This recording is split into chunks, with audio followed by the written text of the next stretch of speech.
boa tarde a todos. Obrigada pelo convite do CEPID, principalmente em nome do professor Liz, do professor Ronaldo. Agradecer a Ruth e a Érica, que vocês foram muito atenciosas comigo, principalmente porque eu, com tecnologia, eu gosto muito de falar, principalmente para o público mais informal, mas a tecnologia, para mim, é... Eu vou compartilhar com vocês, então, a apresentação. Bom, obrigada, Érica, você já fez uma introduçãozinha minha. Bom, desde os meus 9 anos eu decidi ser dentista, sou muito feliz. É uma dentista cientista, né? Então, eu fui muito feliz ao longo de toda a minha formação e continuo sempre em formação, né? Então, eu falo que a gente nunca para de aprender. Só como exemplo, eu dava aula de genética lá na Unicamp, e a gente passava as síndromes mais comuns e as fissuras para os alunos da graduação. E agora eu trabalho num hospital que trata de síndromes raras e raríssimas. Então, por exemplo, a gente está com uma paciente lá que tem 13 casos relatados no mundo. Então, tudo isso é sempre muito desafiador. Então, a gente está sempre em busca de novos conhecimentos e procurando saber um pouquinho mais e tentar contribuir um pouquinho mais com o que a gente tem na literatura, né?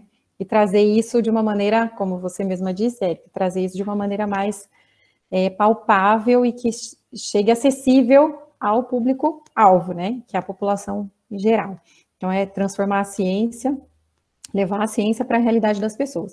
Então, aqui onde eu atuo, né? O consultório que eu trabalho aqui do lado da Unicamp, em Barão Geraldo, a Clínica Hope, e também do outro lado da Unicamp, eu estou nos dois extremos, onde eu passo a outra metade do meu tempo, que é no Hospital Sobrapar, onde a gente trata crianças, principalmente crianças nascidas com deformidades congênitas, também tratamos pacientes com deformidades adquiridas, mas com relação às congênitas, o foco são principalmente os pacientes com fissura lábio-palatina e as síndromes raras, tá? Então, convido vocês a conhecer os dois lugares. Vocês me fizeram um convite, acabei de ver que tem um erro no bucal ali, com 2 Cs, mas vamos falar sobre os primeiros cuidados, assim. E a pergunta mais comum que geralmente surge é: quando eu devo levar meu filho ao dentista pela primeira vez? Então, quem é pai, mãe responsável aqui sempre sabe, já teve essa pergunta ou já se questionou. Então, eu vou falar para vocês o seguinte: o ideal é que a gente passe no odontopediatra, então, dentista especialista na criança, no tratamento odontológico da criança, antes de engravidar. Mas como assim? É isso mesmo. Sempre que possível, a gente dá preferência à futura gestante, ela está se preparando emocionalmente, tá? Quando isso dá certo, né? Vai se preparar em relação aos exames que ela vai fazer de sangue, vai passar no médico, vai fazer um check-up, vai ver se está tudo em ordem, esclarecer suas dúvidas, muitas vezes começar com um suplemento de ácido fólico, algum complemento vitamínico, algo que um obstetra ou ginecologista ache adequado. Nesse momento, a gente pede que a futura gestante passe no consultório do seu dentista. Então, passe no dentista, veja se está tudo ok, se tem é comum, por exemplo, eu preciso extrair o terceiro molar, que é o dente do siso. Resolve isso antes, você tem que trocar alguma coroa, você tem que fazer um tratamento de canal, alguma restauração. Tente fazer tudo isso antes. Por quê? Uma coisa a menos para você eliminar de estresse e de dor. Não deu certo, não conseguiu ir, acabou engravidando, então a gente pede que vá ao dentista logo que engravide. Por quê? A Federação Brasileira de Ginecologia e Obstetrícia, ela já tem isso como um preceito, que o pré-natal ele deve começar antes da gravidez. Nesse mesmo conceito, entra o pré-natal odontológico, que já existe na rede pública no SUS desde 1988. Então, quando a gestante ela começa a ser atendida no posto de saúde, ela tem aquela cadernetinha que é fornecida pelo SUS. Lá, todas as consultas médicas vão ser anotadas, pressão arterial, tudo que for pertinente ao estado que ela se encontra, né, vai ser anotado lá. E lá no final tem um odontograma e tem um lugar para ser anotada a data da consulta odontológica.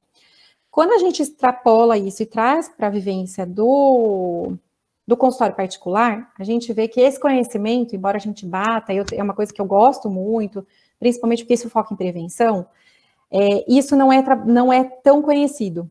Então, é uma coisa que a gente tenta levar para as famílias, que sim, toda gestante deve ir ao dentista, né? Então, ela precisa ir ao dentista, diferentemente do que todo mundo tem medo da anestesia, que vai fazer mal para o bebê, não pode tirar radiografia, ó. No manual técnico aqui do Ministério da Saúde, tem aqui, ó, o profissional dentista da unidade básica de saúde vai continuar acompanhando essa gestante nas consultas de pré-natal de rotina. E ela deve ser tratada. Então, o que a gente quer, que seja na unidade básica de saúde, no serviço público, seja no consultório particular, que essa gestante passe pelo consultório odontológico. No começo, com o seu dentista, e depois ela vai passar com o odontopediatra. E aí, como a gente está falando de nutrição e cuidados com a primeira infância, a grande maioria de vocês já ouviu falar sobre os primeiros 1000 dias de vida. E é justamente nessa parte que entra o dentista, né? Então, a gente fala sobre cuidados com a mãe, pensando na repercussão que isso vai ter nos cuidados da mãe e do bebê, nesses primeiros 2 anos de vida e na gestação, a repercussão que isso vai ter no futuro, na sua saúde física e emocional. Inclusive, uma coisa mais recente que tem surgido é que agora esse tempo dos primeiros 1000 dias, ele está sendo ampliado para os primeiros 1100 dias. Eu não sei se vocês já chegaram a ler sobre isso. Então, pensando nos 3 primeiros meses prévios à concepção, como aquela gestante estava, aquela futura gestante, né? Como ela estava, em que condições de saúde ela se encontrava, tanto física quanto emocional. Então, isso também é um a mais que tem sido agregado para nós. Isso tudo vai interferir para a gente? Com certeza. E por que a gente fala, mas por que a gestante vai tratar, não vai tratar? Então, se a gestante, ao longo desse período, ela tiver uma infecção urinária, por exemplo, que é mais comum ocorrer em gestante, o médico dela vai fazer o diagnóstico e vai fazer o tratamento. Muitas vezes é o uso de um antibiótico. Em boca, quando a gente fala na gravidez, é muito comum que a gente tenha alterações vasculares. Então, tem um aumento da permeabilidade vascular. O que significa isso? Tem muito mais sangue irrigando, não só a boca, o corpo da gestante como um todo, principalmente mucosas. E aí, a gente associa aos enjoos, que é muito comum, enjoo, azia. Então, muitas vezes, aquela gestante, ela não está preocupada em escovar o dente, ela está pondo tudo para fora. Então, ela pensa na escova de dente ou na pasta de dente, ela não quer escovar o dente. Então, isso vai promover o quê? Vai virando uma bola de neve, porque ela não consegue escovar o dente, muitas vezes ela não está conseguindo se alimentar, ou ela vai conseguir se alimentar de carboidratos que grudam no dente, então ela vai piorar a condição de saúde bucal dela, mas ela não vai conseguir eliminar essa sujeira, essa sujidade que está na boca. Isso vai promover um aumento da quantidade de bactérias que vivem naquela boca, e bactéria causa infecção. Então, a gente acaba tendo uma infecção numa situação que a gente poderia controlar aquilo com uma orientação fornecida por um dentista. Então, se isso ocorre, tanto que é comum a gente escutar gestantes falando assim, a minha gengiva sangrou muito na gravidez. Isso não é normal, tá? A gengiva não é para sangrar mesmo na gravidez. Outra coisa também que acontece, se ela tinha uma restauração que não estava bem adaptada, um dente lá que não estava legal, durante a gravidez aquilo lá quebra, ou então infiltra a restauração e aquilo chega no canal e a gestante está lá com aquela dor, com aquele abscesso, e muitas vezes ela passa em médico, e o médico, sem o conhecimento prévio, ele fala, não, melhor não ir no dentista agora. Aquela dor, aquele estresse que ela está sentindo e aquela infecção, eles vão ser piores para o bebê do que ela ir ao dentista, radiografar se for necessário, que eu até postei recentemente, para a gente ter por 1% de risco de má formação em DB por tomada radiográfica odontológica, seriam necessárias 500 mil tomadas radiográficas. E a gente está falando de uma radiação que ela tem um espalhamento muito pequeno, que é a radiação odontológica, ela é bem localizada, e além disso, o bebê ele está protegido na barriga da gestante com aquele avental de chumbo, aquele pesado que a gente põe para fazer radiografia. E o direcionamento do cone, ele é para a boca, para o dente, ele não é para a barriga, não é para o bebê. Então, a gente precisa desmistificar esses medos. Então, se precisar radiografar, vai radiografar, se for necessário, lógico, tudo tem que ter indicação. Mas vai radiografar se for preciso. Se precisar tratar, tem anestésico seguro? Tem anestésico que é extremamente seguro para gestante, assim como é anestésico que eu uso no bebê recém-nascido, por exemplo, quando vai fazer a cirurgia do freio de língua. Tem anestésico que não pode ser usado na gestante? Tem, mas a gente tem conhecimento para isso, né? O profissional, o dentista, ele sabe o que ele pode e o que ele não pode usar na gestante. Ah, se a pressão dela está descontrolada, se a glicemia está descontrolada, que é uma gestante diabética, né? Tá tendo diabetes gestacional, a gente sabe o que a gente pode e o que a gente não pode usar. Inclusive para o controle da ansiedade, para o medo que ela tá de sentar no dentista e achar que aquilo vai causar um mal para o bebê. Então, não existe aquela coisa, vamos tratar a gestante no segundo trimestre, que o bebezinho já está inteiro formado. Se ela tiver um problema no primeiro trimestre, por que ela vai ficar 3 meses sofrendo com dor e com essa infecção para esperar chegar no segundo trimestre e tratar? Então, não, a gente não quer isso, tá? Então, a gente tem medicamentos seguros, técnicas seguras. No primeiro trimestre, o que complica? Muitas vezes a gestante está com muito enjoo, muita ânsia, a gente vai mexer justamente na boca. Então, isso às vezes dificulta o atendimento. No final da gestação, o bebê está pronto, só que a gestante, ela tem inclusive, quando a gente coloca a gestante na cadeira e deita a cadeira, a gente tem até colocar uma almofada para não comprimir a veia cava ali onde está o bebê, porque aquilo causa um desconforto para a mãe e para o bebê. Então, até a posição que a gente vai colocar a gestante na cadeira odontológica, ela é específica. Então, a gente tem conhecimento para fazer esse tipo de conduta. Então, a gente não quer nem que a gestante sinta dor e nem que ela tenha problemas gengivais. Então, isso não é normal. Não é comum, mas não é normal, tá? Só para ficar claro. Então, a gengiva está sangrando, tem que passar no dentista, o dentista vai orientar, mas eu não consigo escovar o dente de manhã. Então, justamente, cada gestante vai trazer um problema, né? E aí a gente vai conseguindo ajustar o que a gente pode fazer para minimizar aquele dano. Porque já é comprovado na literatura, tem vários estudos mostrando que as bactérias da boca, principalmente do grupo S. mutans, que causam essas doenças na boca, elas caem na corrente sanguínea e elas atravessam a placenta. O que isso pode repercutir? Existe uma associação, então, da presença de doença periodontal, que é quando a gente pega aqui deixa eu pegar o mouse aqui. Aqui a gente sonda, tem normalidade, quando a gente vai com essa sondinha, a gengiva tá vermelha, tá inflamada, vai sangrando, e a gente tá perdendo esse osso, porque tem muita bactéria aqui, muito tártaro, que é o cálculo, supragengival e sub, a gente tem associação dessa doença periodontal com baixo peso do recém-nascido, então a gente está falando aí de bebês nascendo com menos de 2,5 kg, tá? Um aumento do risco de parto prematuro e também um aumento do risco de pré-eclâmpsia. Então, são riscos aos quais a gente pode eliminar essas condutas, minimizar isso, se essa gestante for bem orientada no começo ou antes da gravidez. E aí, durante a gravidez, por exemplo, tô tendo muito enjoo, realmente não tô conseguindo escovar meu dente de manhã, então vamos conversar, vamos ver de que maneira a gente consegue ajudar a trocar a escova de dente para não machucar, a gengiva está muito sensível, a pasta, tudo que a gente pode fazer para evitar isso, porque ninguém vai querer que seu bebê nasça antes da hora, com peso pequeno e com riscos, né? Então, a gente não quer nem risco para a mãe, nem risco para o bebê.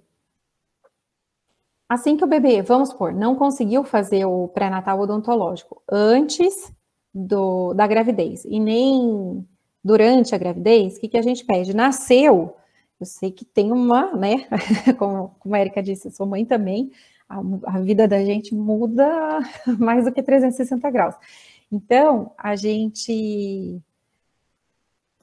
assim que possível, a gente pede que leve o bebê, aí com certeza tem que ser um odontopediatra, tá? Para fazer a avaliação de boca de bebê, precisa ser odontopediatra, tem que ser especialista na área. Por quê? Depois eu vou mostrar para vocês, a gente vê muito mais do que dente, então não é para esperar o bebê ter dente para levar o dentista. Mas assim, o dentista não vai tratar só dente? Não. Muito pelo contrário. Então, uma das coisas é o odontopediatra, a gente trabalha com incentivo ao aleitamento materno, né? E se a gente está falando com relação à prevenção de obesidade, diabetes, doenças cardiovasculares, no futuro da criança, a gente quer que a nutrição e a introdução alimentar dessa criança sejam a mais próximas do ideal possível. Então, a gente vai incentivar sempre o aleitamento materno e vai ajudar. Então, são vários profissionais envolvidos no aleitamento materno. Então, nós temos fonoaudiólogos envolvidos, osteopatas, fisioterapeutas, consultoras de aleitamento, que são profissionais mais recentes no nosso mercado, que têm ajudado muito, porque elas já vão filtrando bastante, e os odontopediatras. Então, nós temos aí vários, além da orientação que ela já teve de enfermeiros e obstetras, no hospital onde o bebê nasceu. Então, nós temos uma equipe muito grande para ajudar essa mãe que quer fazer o aleitamento materno a fazer, e é isso que a gente vai estimular. Quais são os benefícios da amamentação? Vocês já devem ter tido isso em alguma outra palestra. Mas a gente vai aumentar a imunidade, promove a alimentação do bebê. Quando o bebê nasce, a gente fala que todo bebê tem cara de joelho. Lógico que as minhas não tiveram cara de joelho, né? Mas por que a gente fala isso? Porque o bebê ele não tem o queixo desenvolvido, diferente desse bebê já da foto que já está com o queixinho desenvolvido. Então ele é muito redondinho, por isso que a gente fala que o bebê tem cara de joelho. E como a gente faz para esse queixinho da criança crescer? Mamando. Então, a criança, ela vai fazer como se fosse uma fisioterapia, um pilates, mandando a mandíbula, que é esse osso de baixo para frente, para daí levantar e trazer no seio da mãe o leite. Então, conforme ela vai fazendo esse movimento, estimula aqui a zona de crescimento do osso. Então, você vai fortalecendo a musculatura e é o músculo que dá forma ao osso, sempre. Se a gente não usa o músculo, por exemplo, tá com uma perna quebrada, o músculo atrofia, fica pequenininho e o osso vai ficando sem forma. A gente precisa do uso da musculatura correta para fazer o crescimento correto. Da mesma forma como quando eu for falar de chupeta, se a gente usa o músculo errado, a gente vai crescer o osso torto, tá? A gente melhora a respiração, o bebê dorme melhor quando ele é amamentado de leite materno, e ele vai ter uma melhora do desenvolvimento cognitivo. Ou seja, a gente melhora principalmente 4 aspectos. Na verdade, é tudo de bom leite materno, né? Mas a gente melhora a respiração da criança, porque a gente trabalha também com essa parte óssea, com a liberação de vias aéreas. Então, o bebê que mama no peito da mãe, ele não vai ter alterações no formato do céu da boca, tá? E aí a língua se acomoda de uma maneira correta, então o bebê não respira pela boca, ele vai respirar pelo nariz. Então toda essa parte aqui, ele respira melhor, ele dorme melhor, ele engole melhor, isso vai favorecer a mastigação, porque se ele fortalecer a musculatura lá, mamando no peito, na hora que chegar na introdução alimentar, ele vai conseguir mastigar corretamente. Se ele não teve o aleitamento materno, a gente pode ter algum prejuízo aí no meio do caminho. E se ele fez tudo isso, com certeza essa criança vai acabar falando corretamente, pronunciando os fonemas todos nas épocas certas e esperadas, mas de uma maneira clara, né, sem interferências. Então, quando a gente vê o bebezinho mamando, né, e é bem comum essa cena lá no consultório comigo, e no hospital também, um pouquinho menos porque lá eles são, como grande parte é fissurado, eles acabam fazendo uso de mamadeira de colher, mamadeira para fissurado, né? Um outro tipo de aleitamento. Mas alguns, mesmo com a fissura labial, eles conseguem fazer a pega, e a gente vai estimular isso. Então, o narizinho do bebê sempre tem que estar livre, eu esqueço do cursor. Aqui o narizinho tem que estar livre, porque o bebê tem que estar respirando. E vai fazer essa boca de peixinho, que ela está afundadinha aqui, com os lábios abertos. O bebê vai pegar a areola, mas ele não precisa, muitas vezes a mãe, ela tem uma areola muito grande, então às vezes o bebê não consegue abocanhar tudo, principalmente os recém-nascidos, né? Então eles têm que pegar não só o mamilo, não pode pegar só a pontinha do seio, porque senão aquilo vai machucar a mãe e ele não consegue fazer a ordenha correta, tá? O queixinho do bebê, ele tem que estar próximo, ele até pode encostar no seio da mãe. Os lábios evertidos, que quem já passou comigo sabe que eu fico ali afastando assim para ver se o lábio do bebê tá para fora. Ele tem que estar viradinho para fora para ele conseguir sugar. E cada vez que o bebê vai mamando, a bochechinha vai ficando cheia de leite. Oi, perdão. Então, essa é uma foto bem bonita da pega correta, tá? O que pode interferir? Vários fatores podem interferir nessa pega. Então, o bebê nasceu, mas justo agora, logo de cara, eu já não estou conseguindo fazer o aleitamento. Então, como eu disse, tem vários profissionais que vão estar envolvidos nesse processo. O pediatra já vai dar uma olhada, muitas vezes o pediatra já encaminha para a cirurgia, para que a gente faça a cirurgia do freio. E existe essa triagem que é feita nas maternidades. Então, tem o teste da linguinha, tem que ser feito por um profissional que esteja capacitado mesmo. tá? Que tenha uma experiência clínica, porque a gente vê que realmente, infelizmente, alguns casos acabam passando como um freio normal e ele é um frênulo curto. O que é o freio ou frênulo? É essa linha de mucosa, o pessoal fala é pelinha, não é pele, né? A gente está dentro da mucosa, mas é uma membrana bem fininha que a gente tem aqui embaixo da língua, tá? Numa língua normal, quando o freio tá ok, a língua ela levanta, mesmo no bebê. O bebê abre a boca e essa língua ela se eleva, principalmente quando o bebê chora, que fica bem nítido da gente ver.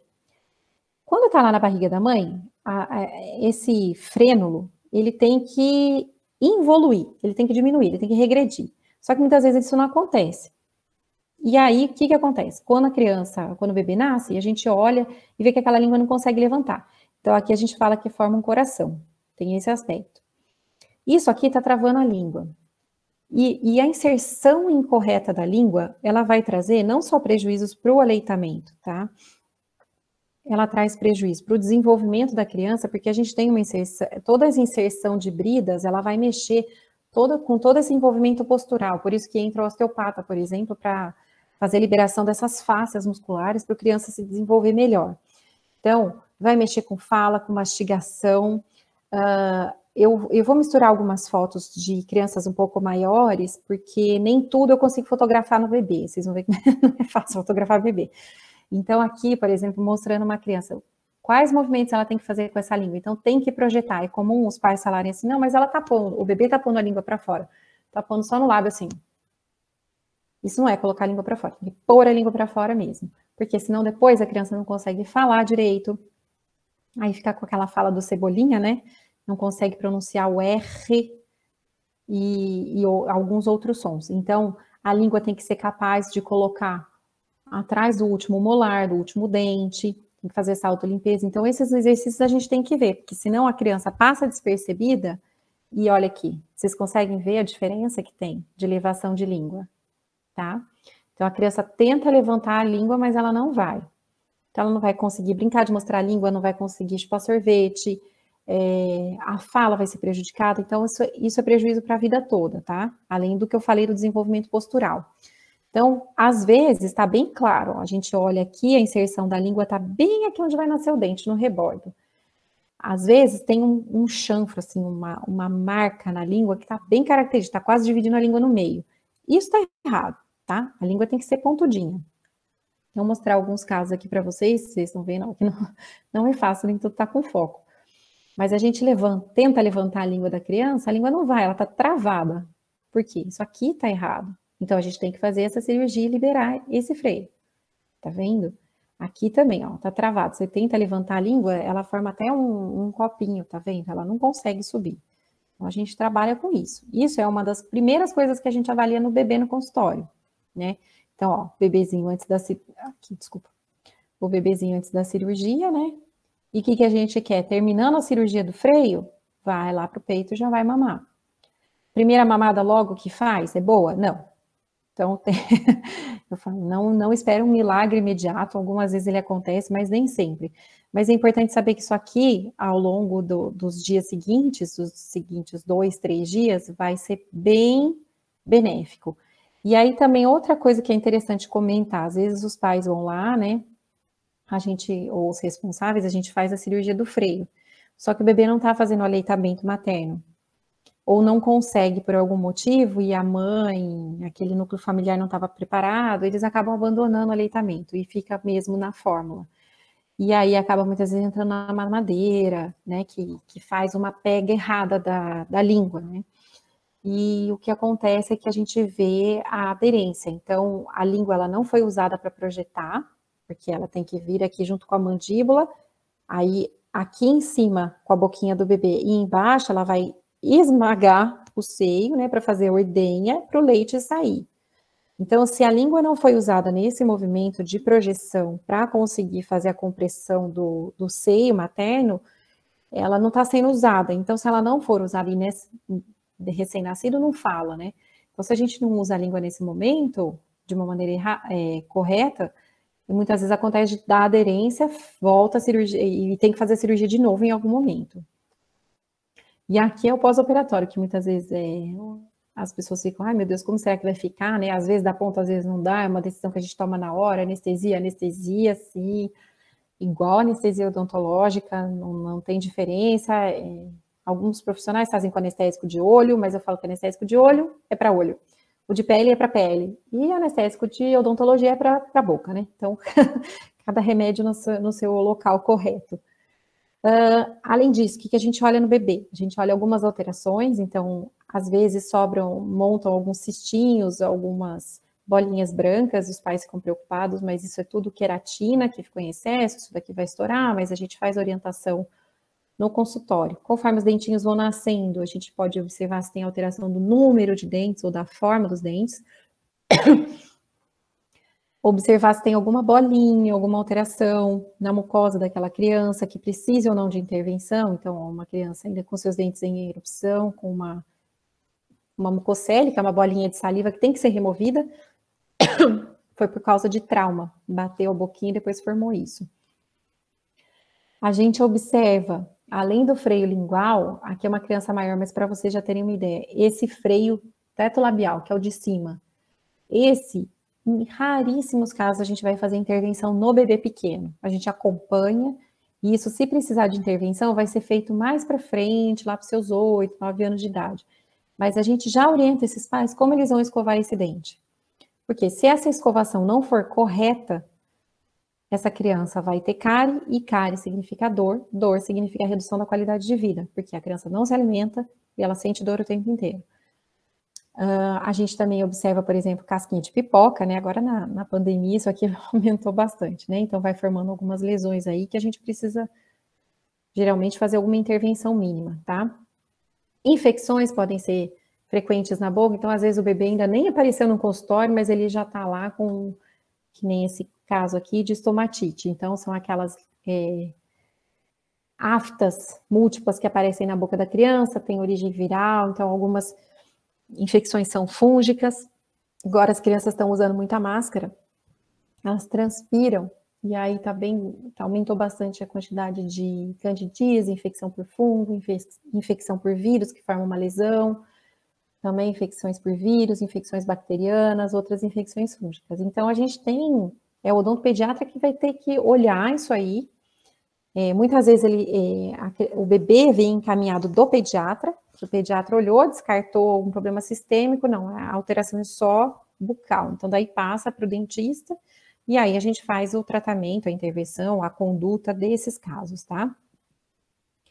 E quando é que eu vou começar a escovar, limpar a boquinha do bebê, né? Quando eu vou começar a fazer a higienização? Aí todo mundo acha que tem que fazer a limpeza com gaze, com fraldinha, com essas dedeiras de silicone, então aqui já tem um X bem grande. Então vamos lá. Até erupção de dente, enquanto criança não tem dente, que a gente chama de bebê dêntulo, não é para fazer nada. Nada. Mas às vezes volta o leite, fica aquela linguinha branca. Então tá, 1 ou 2 vezes por dia, se quiser fazer uma limpeza com a gaze, com água filtrada e fervida, com paninho de boca do bebê, pode. Tem necessidade? Nenhuma. Só vai mexer mesmo, escovar o dente, e vai ser com escova e não com dedeira de silicone, quando a criança tiver dente. Então, essas dedeiras de silicone, muitas vezes elas fazem parte do enxoval já. O bebê tá vindo, então já vamos providenciar todas as coisas. Para isso é a primeira escovinha de dente. Não vai ser escova, tá? A cerda dela, ela é bem macia, quem já teve a oportunidade de ver de perto sabe. Ela é molinha, né, porque é feita de silicone, então a gente usa isso como um mordedor. Então, o que eu falo para os pais assim, você tem em casa? Não vai gastar seu dinheiro comprando isso, mas você tem em casa? Põe no seu dedo, depois que o bebê mamou, você tá ali querendo ver um pouquinho de televisão, descansar um pouquinho, põe a dedeira no seu dedo e fica fazendo massagem na boquinha do bebê. Deixa o bebê ficar mordendo aquilo. Então vai ser um mordedor que a criança vai ficar ali brincando. Ao invés de morder direto o dedo do pai e da mãe, ou da avó, dos responsáveis, põe a dedeira ali e deixa o bebê ficar mordendo. Aquilo para o bebê é gostoso. Inclusive fazer massagem, ficar passando o dedo de um lado para o outro, onde vai nascer o dente, alivia bastante essa coceira, tá? Tem essas luvinhas, né? O pessoal, a indústria produz bastante coisa interessante. Mas também é a mesma função da dedeira. Então, você pode colocar e vai brincar de uma maneira lúdica, mas não serve no conceito de limpeza, tá? Isso, a gente não vai buscar isso nesse momento. A nossa preocupação vai ser quando tiver dente. Aí, quando tiver dente, a conversa muda. Aí a gente fala sobre cárie. Mas até ter dente, não importa se tá mamando no peito ou se tá mamando na fórmula. Enquanto não tiver dente, não tem problema, porque onde é que vai acontecer a cárie? Então, cárie é só na hora que tiver dente. Então, aí entra a escova. Eu vou falar sobre isso. Mas aí o bebê tá crescendo e ele começou a ficar bem enjoadinho, assim, porque o dente tá nascendo. Algumas crianças ficam mais sensíveis, alguns bebês são mais sensíveis, outros são menos. Alguns a gente olha, nossa, olha, já tá nascendo dente, né? Nossa, nem sabia, nem tinha visto. Então a criança estava super tranquila. Outras não, outras se incomodam mesmo. Então, por volta dos 3 meses de idade, a gente tem maturação de glândula salivar, então a criança começa a babar muito. É a hora que começa a pôr babador nos menininhos, fica tudo bonitinho ali, né? Principalmente nos meninos. Mas todo mundo já fala, nossa, vai nascer dente, né? Principalmente as vovós, elas falam, olha lá, começou a babar porque tá nascendo dente. Não necessariamente, tá? Então, por volta dos 3 meses é comum realmente a criança ter um aumento da quantidade de saliva, então ela baba bastante. Agora, quando tiver vindo dente, aí a criança começa a querer morder tudo, né? Então tá aqui mordendo o braço da mãe, algumas crianças ficam mais irritadas, e aí você dá mamada, dá banho, troca a fralda, você não entende o que está acontecendo e a criança está bem incomodada. Muitas vezes é o dente vindo, e aí, mais uma vez, o odontopediatra que tem que olhar para ver se realmente é o dente que está nascendo. A saliva, a babação fica bem grossa na hora que o dente está nascendo, vai ficar já mais pegajosa aqui. O que a gente faz nessa hora? A gente não vai no pediatra, a gente vai no odontopediatra. Pode dar febre? Não, tá? A erupção de dentes, ela não por si só, ela eleva um pouquinho a temperatura, mas ela não chega a configurar o quadro de febre. Então, se a criança apresentou 38 graus, pediatra, né? A menos que seja uma infecção daquelas virais que eu mostrei que tem só acometimento bucal. Então, a criança tá com o dente nascendo. Ela vai pegar tudo que tiver pela frente para comer. Então, ela vai pegar celular, ela vai pegar controle remoto, vai pegar a mesa, tá numa sala de espera, ela vai pegando, vai mordendo tudo. Muitas vezes ali a criança se contamina. E aí ela pega uma outra infecção, e é essa infecção que causa o aumento de temperatura e causa febre na criança. Mas não é a erupção do dente, apesar de ser um processo que causa uma inflamação, porque a gente está rasgando o tecido, né? Está rasgando a gengiva para poder nascer o dente.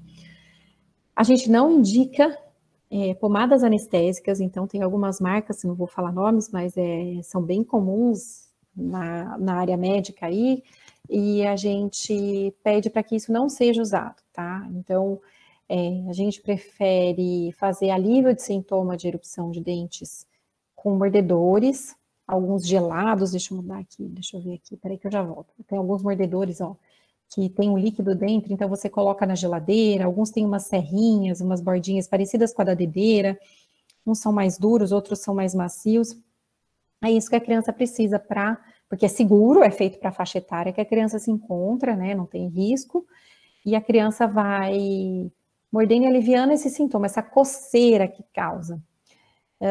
Se a criança está mamando no peito, a gente faz picolé do leite da mãe, que isso alivia, porque o geladinho, ele alivia, ele dá uma amortecida, né, porque anestesia um pouquinho a gengiva, então ajuda nesse desconforto. Então também a orientação vai dependendo da fase, porque às vezes a criança está com 1 ano e ela ainda tá sem dente.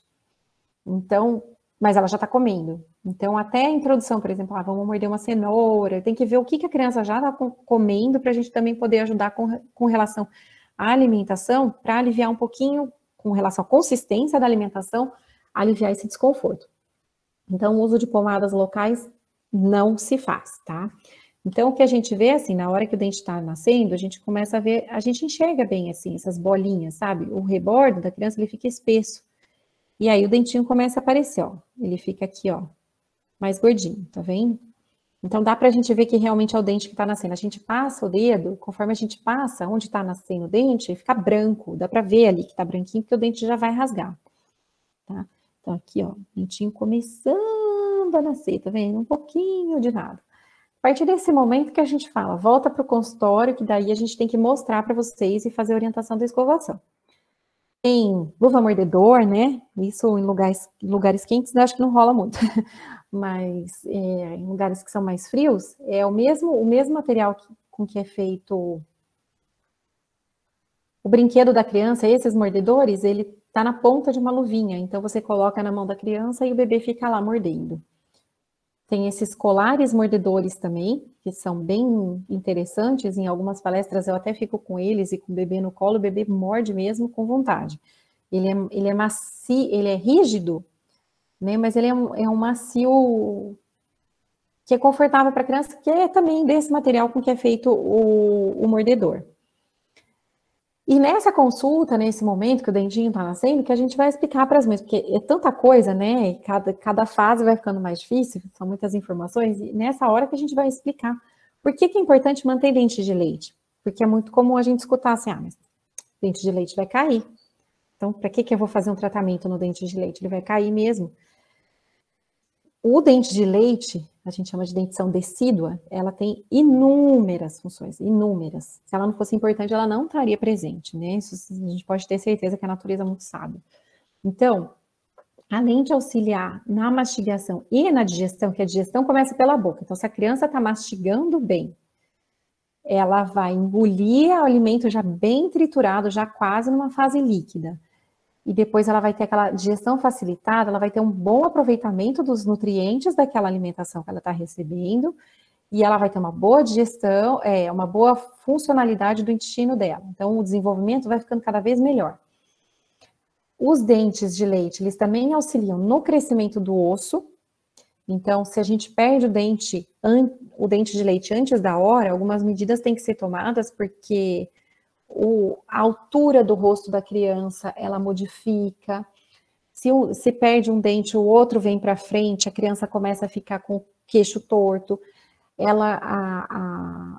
A presença do dente de leite, ela vai ser fundamental para a elaboração dos fonemas, então para a fala da criança.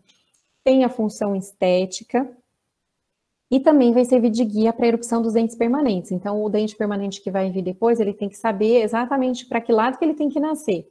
Então, ele tem o dente de leite como uma orientação, como se ele estivesse guardando a vaga no estacionamento. Também pode acontecer na época de nascer o dente, a criança fica meio enjoadinha, daí, não tá comendo, não tá mamando, o que será que tá acontecendo? Não tá com febre, tal. E, de repente, os pais olham dentro da boca do bebê e encontram essas duas situações aqui, tá? Tá invertido aqui, porque o cisto é esse branquinho e o hematoma é o roxo, tá?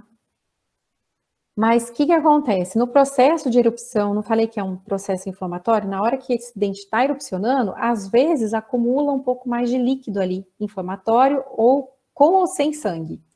E aí os pais falam, nossa, acho que bateu um brinquedo na boca, né? É bem comum ouvir isso. E às vezes a criança está incomodada e a gente não sabe por quê. Daí passa na consulta, a gente fala, tá vendo? Você está formando um cisto. Isso aqui causa uma dor muito grande? Não causa uma dor muito grande. Pelo menos eu não tive experiência de já presenciar um caso de dor. Mas ele causa desconforto. Então, a criança, o bebê, ele já está comendo. O que ele faz? Ele joga a comida para o outro lado, porque aquele lado está sensível, onde está o cisto. E aí ele não quer comer desse lado, então ele joga a comida para o outro lado. E aí o cisto não rompe, ou o hematoma, ele acaba não estourando. Muitas vezes a criança, dependendo da comida, ela consegue estourar sozinha. Então, isso aqui, percebeu alguma alteração? Odontopediatra, tá? Para que a gente faça a avaliação, veja se precisa de uma intervenção. Se precisar uma intervenção tranquila, isso aqui a gente tem uma forma de tratar isso, que nem vou entrar em detalhes, porque senão as pessoas tentam fazer em casa. Então, aconteceu, faz. Erupção de dente. Quando vai nascer meu primeiro dentinho do meu filho, do meu neto, enfim. A gente tem como uma média 6 meses de vida, tá? 6 meses para começar a nascer e 6 anos para começar a trocar. Mas isso é uma média, né? Então, a gente observa bebês que às vezes nascem com dente ou o dente erupciona na primeira semana de vida. Então, são os dentes natais e neonatais, que também aconteceu isso odontopediatra, para saber se é um dente da linhagem normal, da linhagem da série normal, ou se é um dente a mais, se vai extrair, se não vai extrair. Geralmente são dentes que ficam muito molinhos, eles estão presos só na gengiva, não tem raiz, então tem um risco, não é de engolir, é de aspirar, que vai para o pulmão, um risco muito grande. Então, muitas vezes esses dentes são extraídos. Mas tem bebês que vão começar a ter dente da série por volta de 4 meses de idade. Mas tem bebês, por exemplo, eu tive um caso no consultório, um bebê rígido, sem alteração nenhuma. A erupção começou com 1 ano e 11 meses. Então, eu falo que o bebê já comemorou o aniversário de 1 ano, anda, corre, pula, brinca, come de tudo, mas ainda não tinha dente, né? E aí, todos os amiguinhos já tinham, às vezes o bebê já tá com a boca quase toda completa. E aí, fica nessa dúvida. Então, passa em consulta, a gente olha, a gente consegue, por palpação e inspeção visual, olhar, ver que esses dentes estão ali, a gente não consegue saber se todos estarão presentes, mas a gente já consegue ter uma boa ideia. Ah, vai radiografar? A princípio não, só quando tem alguma indicação muito precisa. Mas por volta dos 6 meses de idade, começa a erupção de dente, geralmente são os dentes de baixo que vão nascendo primeiro e depois vem o vizinho de cima, que a gente chama de antagonista, né? Então começam os 2 incisivos inferiores, depois os 2 superiores, igual tá aqui na fotinho, né? Os 2 de baixo, os 2 de cima. Depois completam os 4 dentinhos da frente. Aí, nessa fase, por conta da alimentação, da fase de alimentação que a criança tá, ela precisa triturar alimento. Então, quem que vai triturar alimento? Vai ser o molar lá no fundo. Então, pula o lugar do canino, que rasga a carne, que rasga o pão, e ele vai lá para o molar. Aí nasce o primeiro molarzinho, depois volta para o canino, então nascem os caninos, e depois vai para o segundo molar de leite. Ao todo, nós temos 20 dentes de leite, então são 10 em cima e 10 embaixo. Hoje até estava um menininho no consultório, falei, quantos dedinhos você tem nas mãos? Ele tem 4, 10, somando das 2 mãos. Então, eu falei, então tem 10 dentinhos em cima, um dente para cada dedo. É mais fácil de vocês guardarem. E nos pés também 10, então 10 embaixo. Então tem 20 dentes e 20 dedos, né, de leite. Depois do permanente a gente muda a história. Mas acontece isso. Então forma os incisivos, vai para molar, volta para o canino, depois volta para o molar de novo. Então é um processo que vai facilitar e vai ser mais ou menos compatível com a fase de alimentação que a criança se encontra. Mas, independente de ter molares, de ter incisivos ou caninos, a introdução alimentar vai ser feita pelo pediatra, muitas vezes associado a uma nutricionista e uma fonoaudióloga, né? Então, isso tem que ser seguido, independente de ter dentes ou não. Então, eu tenho bebês que são edêntulos e já comem milho, comem arroz integral, comem grãos, tá? Come maçã em pedacinho. Então, tudo isso tem que ser respeitado. A Erika tinha comentado alguma coisa no começo sobre essa parte de alimentação e o fato da gente ser mãe, né? E eu falo que eu fui muito bem instruída pelo primeiro pediatra das crianças, que foi o meu pediatra, e ele é endocrinologista infantil. E na época a gente seguiu a introdução alimentar, mudou, algumas coisas foram mudando, né? A ciência nunca é estática, né? Ela é contínua, a gente vai sempre buscando melhorar as coisas. E só que eu fiz uma introdução alimentar com elas muito boa. E elas já são maiores, né? E elas, até hoje, elas se alimentam muito bem, comem salada, comem de 3 a 4 frutas diferentes por dia. Então, a gente tem a parte de alimentação é muito boa, porque eu tive uma boa orientação. Então, eu fui seguindo como foi orientado, não tive grandes dificuldades. Eu gosto muito dessa parte de alimentação infantil.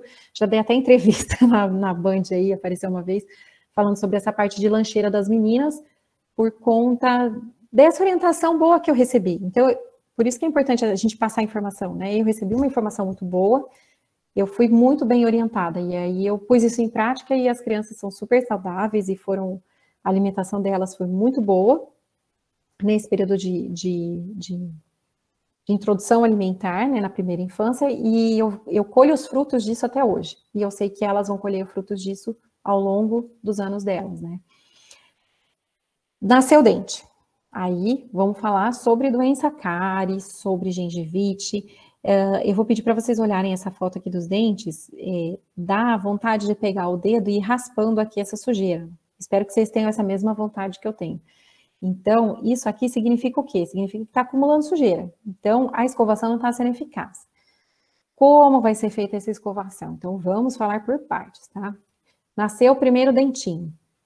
Se a gente for numa farmácia, no supermercado, a gente fica doido com a quantidade de escova infantil que tem. De adulto já tem bastante, mas infantil é tipo um shopping das escovas.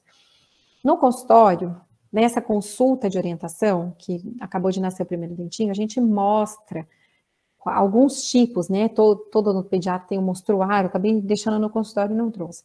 de escova de dente. Então, a gente vai mostrar, olha, tem escova assim, assim, essa, passa a mão, testa, porque lá na loja, no supermercado, vai estar tudo fechado, vocês vão sentir. Vai vendo as diferenças entre as escovas. Às vezes, o paciente tem condição de comprar uma escova super boa, super cara. Às vezes, o paciente não tem condição. O que a gente faz? Por exemplo, lá no hospital, o que eu faço? Eu pego a escova do adulto ou a da criança maior, não a do bebê, e eu oriento os pais, a escovinha tem aquela quantidade de cerdas, a gente corta, eu faço isso com eles, pega uma tesoura limpa, corta uma parte das cerdas e fica com um tufinho pequenininho, tá? Muitas vezes a gente usa isso até para fazer aquela escova bitufo, a gente transforma aquela que é só uma pontinha de chama assim, porque às vezes precisa higienizar uma área melhor. A gente tem uma infinidade. Como usa esse tipo de escova que tem um mordedor na ponta e uma guia, e essa trava aqui, que é para a criança, justa para o bebê, não colocar a escova muito lá para trás e bater na garganta e se machucar. Qual escova que vai usar, quanto vai usar de pasta, tudo isso tem que ser mostrado, porque a gente tem uma gama muito grande tem uma oferta muito grande no mercado, né, de produtos, tá? É importante a criança brincar com a escova de dente? É super importante. Ela tem que aprender pelo exemplo. Então, a primeira forma da gente estimular a escovação da criança é dando exemplo. É muito comum a gente cuidar da criança, põe a criança para dormir, depois a gente vai cuidar da gente, né? E muitas vezes a criança não vê que a gente escova o dente, que a gente toma banho. Então, esses hábitos, eles têm que ser mostrados na frente da criança. Então, põe a criança, leva junto no banheiro. Você vai escovar seu dente, escova. Às vezes a criança o bebê quer pegar e escovar o dente da mãe, sabe? Então, do jeitinho dele, deixa. Tem que ver que isso é uma coisa normal, que isso é uma coisa boa. Igual acostumar a tomar banho, acostumar a trocar de fralda, né? Tem fase que a criança não quer, tem fase que a criança não quer tomar banho, o bebê não quer tomar banho, tem fase que o bebê não quer deixar trocar a fralda, tem fase que o bebê não vai deixar escovar o dente. Você vai deixar de escovar por causa disso? Vocês não deixam de dar banho, vocês não deixam de trocar de fralda, mas deixam de escovar o dente. Então, pensem nisso. Então, deixa lá a criança sob supervisão, brincando com a escova de dente. Deixa uma escova de dente para ser do bebê, porque daí ele vai pegar e vai fazer isso aqui com a escova, vai morder a escova, vai destruir a escova. Mas tudo que é combinado, desde pequenininho, a gente não tem dificuldade depois de adaptação. Então, o que a gente faz? Deixa uma escova para ser do bebê e vai falando, ó, essa é da mamãe, essa é a da vovó escovar seu dente, entendeu? E a outra é do bebê, se possível, tá? Então, uma eles vão morder e vão destruir. E a outra, vocês vão usar para fazer escovação efetiva, porque isso aqui não faz escovação, tá? Isso daqui só vai fazendo um carinho ali, né? Na gengiva. No consultório, a gente usa bastante essa técnica de joelho a joelho para os bebês, para poder mostrar para a mãe está aqui olhando, como ela tem que fazer a escovação. Essa técnica ajuda em um monte de procedimentos, inclusive em casa, para os cuidadores do bebê conseguirem cuidar, porque às vezes a criança está naquela fase que não deixa escovar o dente, mas a gente precisa escovar, não tem muita conversa. Isso é cuidar, isso é amar a criança, né? Dar o melhor para ela. Então, o que a gente faz? O pai ou a mãe, um oferece o bebê para o outro faz a escovação. E a escovação não tem grandes dificuldades, no sentido que, igual do adulto, a gente vai escovar aqui a parte de fora do dente, a parte de dentro e a parte onde mastiga. Se vai fazer o vai e vem, se vai fazer trenzinho, se vai fazer bolinha, isso fica a critério de cada um. O importante é fazer uma remoção de sujidade mesmo. Tem que remover a sujeira, porque se sobra alimento, as bactérias que a gente já tem na boca, elas vão aumentar em quantidade. Então, assim, elas vão começar a se proliferar. Aí forma a placa bacteriana, né? E se tiver sacarose, carboidratos, tudo que vem do açúcar, enfim, a gente acaba deixando aquela placa mais grudenta, mais pegajosa, e vai ter maior colonização de bactéria. Então, a infecção aumenta. Qual pasta a gente vai usar? Também é outra dificuldade. A gente chega lá no mercado e vai querer seguir isso aqui, ó. 0 a 2 anos, 2 a 5 anos, para mais de 6 anos. Não. Desde o primeiro dentinho, a pasta recomendada e indicada é a pasta que contém no mínimo 1000 ppm de flúor. O que significa isso? Algumas marcas, por exemplo, se está escrito de 0 a 2 anos ou está lá escrito sem flúor, aqui ó, sem flúor, não é para usar. Quando a gente vai usar isso? Quando eu estou com um bebê que vai ficar na creche ou que vai ficar numa escolinha, eu oriento os pais, olha, a que vai ser mandada para a escolinha ou para a creche, que vai ser feita a escovação por outra pessoa, deixa para ser essa sem flúor, porque a gente não está vendo ali.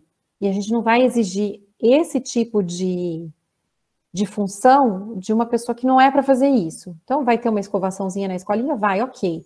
Mas deixa para ser uma coisa mais lúdica, para fazer parte do reforço do comportamento. Mas não para fazer uma escovação eficaz. A eficaz vai ser feita pelos pais e responsáveis em casa. Então, aí, essa que vai para a escolinha, vai a sem flúor, tá? As outras marcas todas são ótimas, né? É muito comum o pessoal me perguntar dessa primeira aqui, né, da Tandy. A Tandy é ótima, é uma escova dental ótima, tem 3 sabores, enfim. O que é importante saber? Pasta de dente é remédio, é medicamento, né? Se é medicamento, ele tem dose certa e frequência certa. Então, a gente não pode deixar a criança ficar segurando a pasta de dente. A gente não deixa a criança ficar segurando um frasco de paracetamol, de dipirona, certo? Então, a gente não vai deixar a criança ficar segurando. Se a pasta, vem numa caixinha, a gente dá a caixinha para a criança. Mas o tubo de pasta de dente, ele tem que ficar no alto, junto com a dos pais, porque ele é medicamento. Então, vai ter no mínimo 1000 ppm de flúor. Está escrito na embalagem, é difícil falar assim exatamente para todo mundo. Mas, lá na parte de trás da pasta, está escrito isso. Só que isso a gente acaba mostrando em consulta, que fica mais fácil de vocês visualizarem. Na dúvida, quer uma opção mais em conta? Tandy, as da Oral-B, essas da Condor, que está escrito para mais de 6 anos, elas vão ter a quantidade de flúor certa, tá?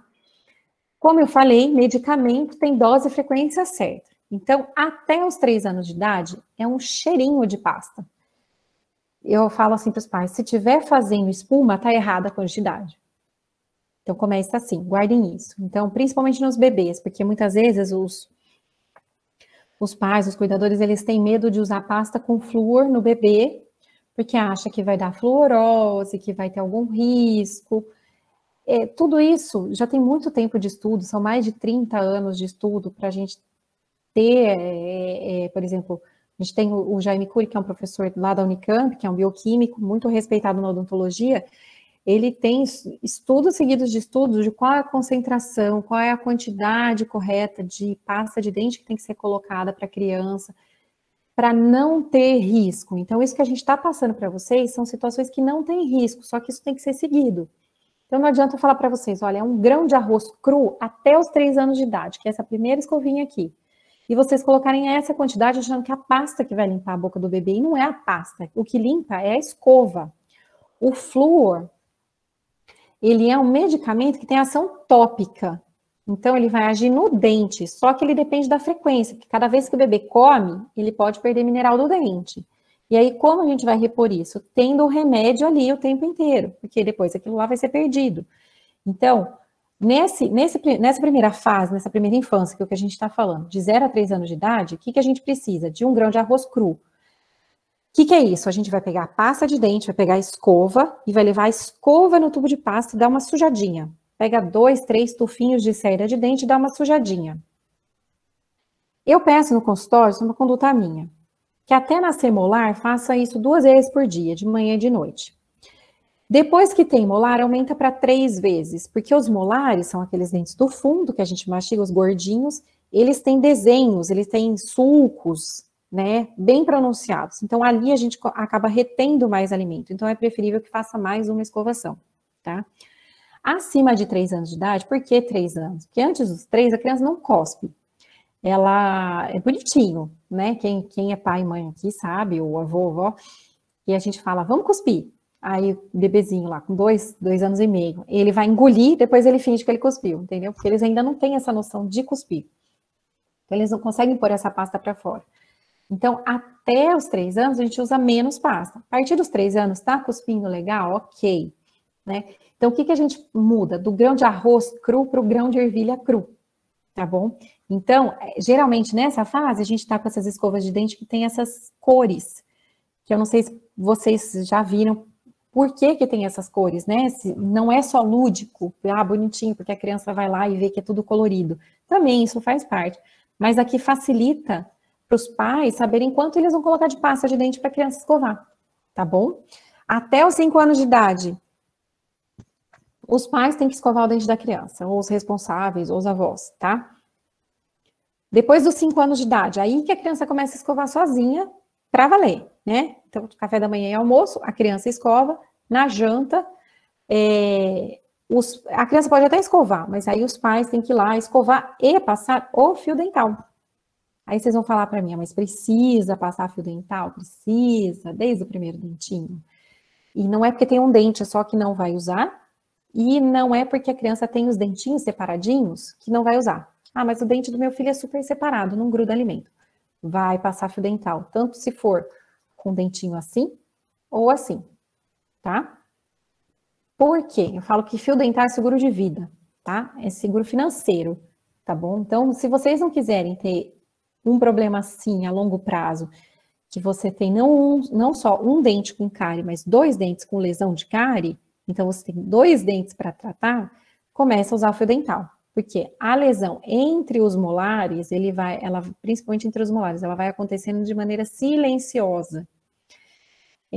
Vocês não conseguem identificar o que é uma lesão de cárie. A lesão de cárie, ela começa com uma mancha branca, vou mostrar para vocês, mas aí eu não consegue ver. Só vai ver quando estiver nessa fase que já tem um buraco mesmo formado, tá? Também, fio dental, tem fio dental diferente para criança e para adulto? Na verdade, o fio é o mesmo, tá? O que a gente tem é a apresentação. Então, tem aqui, por exemplo, o fio da Peppa, o fio do Hot Wheels. Esses fios que são, assim, uma alça dental, eles são muito bons para fazer essa adesão da criança ao uso do fio dental. Eles têm sabor. Então, tem de bicho do fundo do mar, tem uma série aí para vocês se divertirem. Isso tudo ajuda. Quem vai mostrar como passar, de que jeito passar, é o odontopediatra, tá? Então, ele tem que demonstrar. A gente vai usando artifícios lúdicos, como eu falei para vocês lá. Os pais têm que passar na frente das crianças, eles têm que saber que existe fio dental para passando neles mesmos, na frente da criança. Tem que escovar o dente na frente da criança. A gente pode usar brinquedinhos como esse daqui. Então, deixa eu pôr um vídeo rapidinho aqui, ó, para vocês verem. Por exemplo, pega um dinossauro, pega um tubarão, pega uma boneca que tenha dentes. Eu gosto desse daí, que esse é o meu do consultório. E a gente vai mostrando para a criança como a gente pode escovar o dente do bicho. Então, pega aqueles espelhinhos que vem nesses kits de médico, que todos eles têm, pega a escovinha de dente, não a da criança, né? Pega uma de brinquedo ou já usada, que não está mais em uso, e vai mostrando para a criança. Vamos fazer no bichinho? Agora vamos fazer. E você? Isso é uma modelagem, a gente usa muito isso em consultório, tá? Vou parar aqui, que é mais ou menos isso para mostrar. Além disso, a gente vai entrar com desenhos, né? Então, esse daqui, até falei na outra palestra lá da FCM, que eu estava assistindo um dia televisão com as meninas, e aí, de repente, apareceu um desenho do George, e elas me falaram, nossa, olha lá, ele está no dentista. Então, ele dorme, ele sonha que ele está dentro da boca, que as bactérias estão sujando o dente, e aí ele vai ter que lavar o dente, enquanto ele espera a dentista. Então, é bem bonitinho. Tem vários, tem esse daqui do Caillou vai ao dentista, tem da Peppa vai ao dentista, tem uma série de desenhos. É importante mostrando isso para a criança, para mostrar que isso faz parte.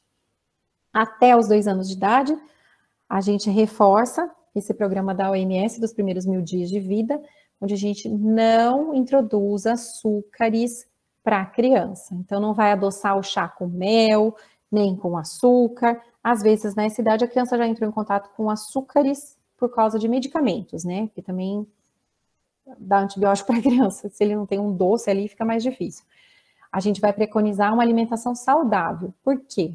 Numa alimentação saudável, a gente não vai ter alimentos pegajosos e grudentos que fiquem no dente. Porque a gente fala que a maçã é destringente, né? Porque ela não gruda no dente. A banana dá uma grudadinha, mas é boa do mesmo jeito, né? Como começa a doença cárie? Com uma mancha branca, que vocês não vão conseguir identificar em casa. Para identificar essa mancha branca no fundo de sulco, a gente tem que fazer uma limpeza profissional, secar o dente, avaliar aquilo com uma iluminação muito forte, que eu brinco que minha luz é um sol ali no consultório, para conseguir ver se tem lesão de mancha branca, se ela está ativa ou não. Começou a corroer o esmalte do dente. Aquela lesão vai progredindo para a dentina, que é onde começa a doer o dente, tá? Aqui a criança começa a ter dor. Aquilo vai inflamando o canal, que é onde tem o nervinho do dente, que eu falo que é o coração do dente, onde tem nervos e vasos sanguíneos, e aquela infecção vai aumentando cada vez mais até que a gente tem que tratar o canal do dente. Bebê sente dor? Muito. Vou mostrar alguns casos para vocês, tá? Essa foto não é minha, é da bebê clínica lá da UFMG, mostrando aqui, ó, a lesão de cárie começou como uma mancha branca, o dente vai desmineralizando. O que é desmineralizar? Eu falo que o dente é igual uma pedra. Se a gente quer lavar a pedra, o que a gente joga? A gente joga ácido, né? Aqueles limpa-pedra, é tudo ácido. Joga, tira toda aquela camada superficial que tem sujeira. Cada vez que a gente come, a boca da gente fica ácida. A gente não percebe esse ácido na boca, mas a boca da gente fica ácida. Então é como se eu estivesse jogando aquele ácido para lavar a pedra. Depois que a gente termina de comer, tomou uma água, a gente vai, escova o dente. O que aconteceu? Nesse período que estava ácido, o dente da gente perde mineral. Só que se a gente vai lá, escova o dente, tira a bactéria e para de comer, né? Tem o tempo, tem as refeições fracionadas, então café da manhã, almoço, janta, um lanche da manhã, na primeira infância principalmente, né? Um lanchinho da manhã, um lanchinho da tarde, muitas vezes a ceia. A gente tem refeição fracionada, a criança não fica beliscando a comida o dia inteiro. Então a gente escova o dente, dá um intervalo para a boca, o que a gente perdeu de mineral a gente recupera. Porque ali na saliva a gente tem um pouco de flúor disponível, a gente tem cálcio disponível, então a gente consegue recuperar o que foi perdido. Então a gente entra no equilíbrio, perdeu um pouquinho, já recupera, perdeu, recupera.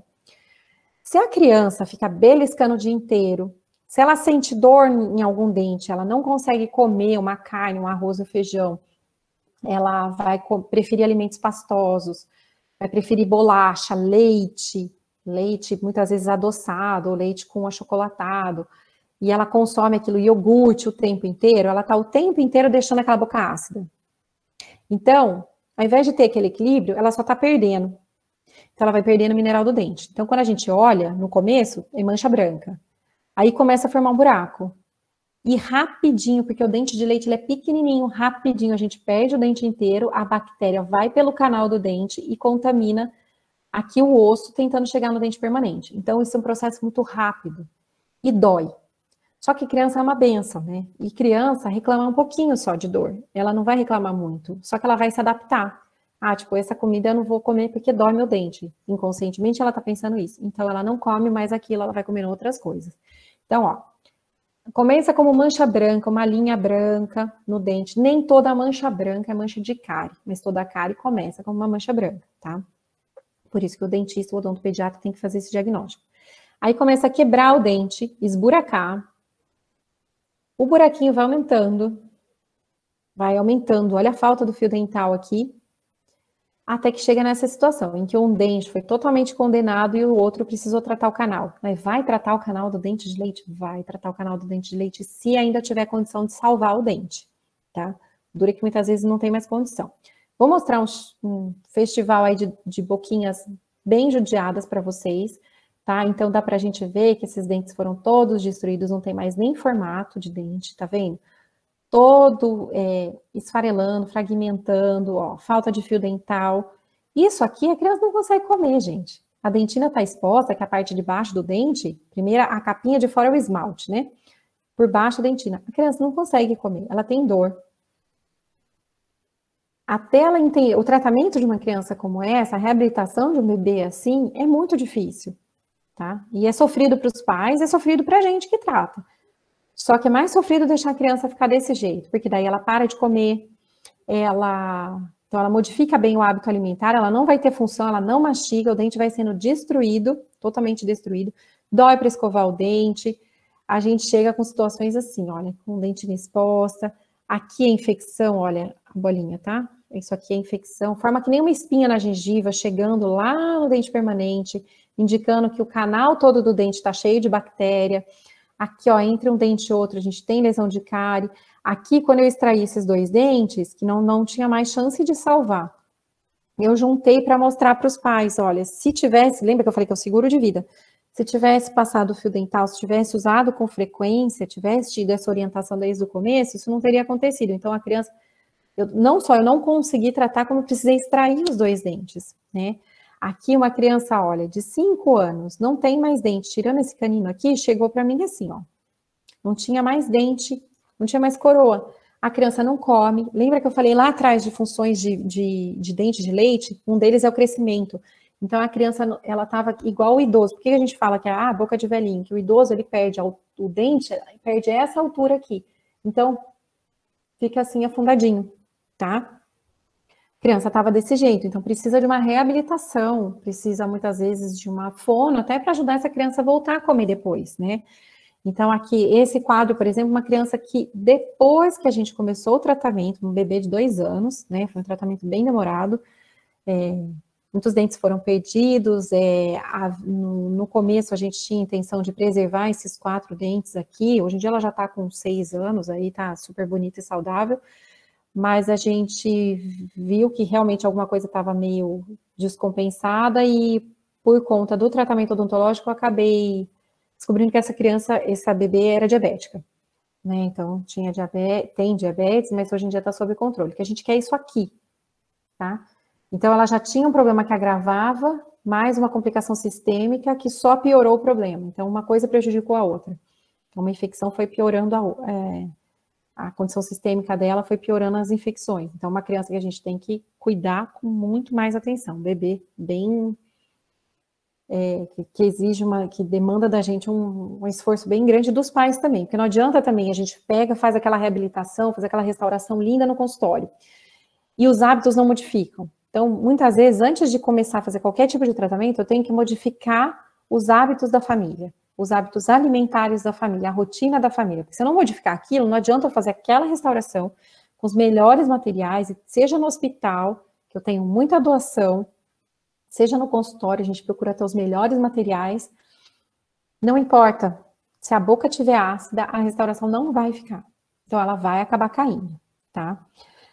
Sucção, o bebê, ele tem uma necessidade de sucção que começa lá na barriga, mais ou menos na 29ª semana de vida intrauterina, ela vai se intensificando por volta do 4º mês, e até 1 ano de idade, o bebê perde essa necessidade de sucção inata. O que é isso? O bebê precisa sugar. Então, por que o bebê fica chupetando a mãe no peito, né? Que o pessoal fala muito isso. O bebê, ele vai matar a sede e matar a fome na mãe, depois ele precisa sugar. Uma sucção que quase não vem leite, mas ele tá lá pegando no soninho, porque ele precisa sugar. É um reflexo dele, é uma necessidade que o bebê tem.